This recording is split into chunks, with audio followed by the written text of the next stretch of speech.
నాయకత్వం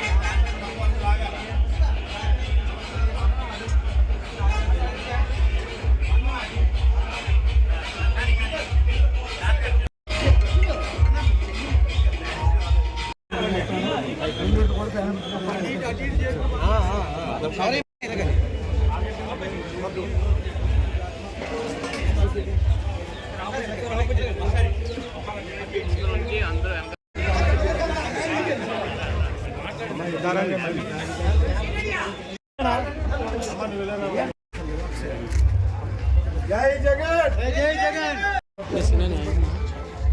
sir sir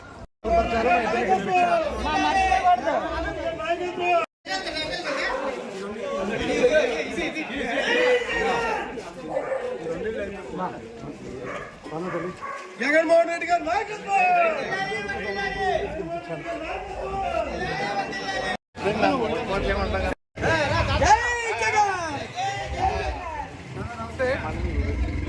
ఎన్నికల్లో 2 మార్లు ఒక నూకారు సూర్యప్రకాశ్రావు ఒక అల్లు అరవింద్ ఇలానే డబ్బు ఉంది కదని చెప్పి గర్వంతో అనకాపల్లి పోటీ చేశారు. ఇక్కడ ఉన్నటువంటి ప్రజలు విద్యుత్ కలిగినటువంటి ప్రజలు ఎప్పుడు ఏ విధంగా బుద్ధి చెప్పాలి, ఏ విధంగా చిన్న స్థాయి నాయకుడిని ఏ విధంగా ఆదరించుకొని స్థానికుడికి ఏ విధంగా పట్టం కట్టాలని జరిగినటువంటి ఎన్నికల్లో 2 మార్లు ఈ ప్రజలు చూపించారు.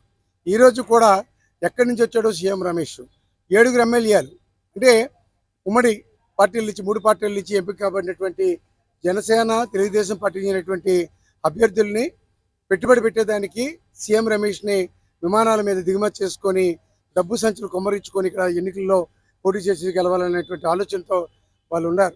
వాడిచ్చేటువంటి డబ్బుకి ఎక్కడా కూడా ఏ అక్కచెల్లెమ్మ కూడా కక్కుర్తి పెట్టేటువంటి ఆలోచన లేదు. ఎందుకంటే ప్రతి అక్కచెల్లెమ్మ కూడా వాళ్ళకి బుద్ధి చెప్పడానికి సిద్ధంగా ఉన్నారు. మా జగన్ ఇచ్చినటువంటి మాకు అందించినటువంటి సంక్షేమ పథకాలు లక్షలాది రూపాయలు మా ఖాతాల్లో ఉన్నాయి, అడుక్కుంటే మీకే ఇస్తాం, మీ డబ్బు గురించి కూడా ఎవరు చూసే పరిస్థితి లేదని చెప్పి అక్కచెల్లెమ్మలు కానీ ఈరోజు అవ్వాతాతలు చూసాం. 1వ తారీఖున సూర్యోదయం కాకముందే తీసుకోవాల్సినటువంటి పెన్షన్లు ఈరోజు సచివాలయం దగ్గర పడిగాపులు కాసుకొని ఉదయం వెళ్ళినటువంటి వారు మధ్యాహ్నం వరకు కూడా పెన్షన్ ఇచ్చే పరిస్థితి లేక ఇబ్బందులు పడేటువంటి పరిస్థితిని చూసాం. అదే జగన్మోహన్ రెడ్డి గారు ఈ రాష్ట్రానికి ముఖ్యమంత్రి అయిన తర్వాత చేసినటువంటి అనేకమైనటువంటి సంస్కరణలో భాగంగానే వాలంటరీ వ్యవస్థ, ఒక సచివాలయ వ్యవస్థ, వాలంటరీ వ్యవస్థ దగ్గర ప్రతి నెల కూడా 1వ తేదీన అది పండగ దినమైనా సెలవు రోజైనా సరే ముందు రోజున డబ్బులు తెచ్చుకొని దగ్గర ఉంచుకొని సూర్యోదయం కాకముందే తలుపు తట్టి అవ్వతాతల్ని ఆ పెద్దమ్మల్ని ఆప్యాయంగా పలకరించుకుంటూ ఆ వికలాంగ సోదరులను ఆప్యాయంగా పలకరించుకుంటూ జగనాన్ని ఇచ్చినటువంటి పెన్షన్ డబ్బులు మీ ఇంటికి తీసుకొచ్చామని చెప్పి వాళ్ళ చేతుల్లో పెట్టేటప్పుడు వాళ్ళ పొందినటువంటి అనుభూతి. మరి ఈరోజు 4వ తారీఖు ఇప్పటికి కూడా పెన్షన్ ఇచ్చేటువంటి పరిస్థితి లేదు. 1వ తారీఖున అందవలసినటువంటి పెన్షన్లు కేవలం చంద్రబాబు. సమస్య లేని ఇల్లు ఉండదు, పరిష్కారం లేని సమస్య ఉండదు. బంధాలు గొప్పవి, బాధలు చిన్నవి. మీ సమస్యని మేము పరిష్కరిస్తాం. రండి మాట్లాడుకుందాం.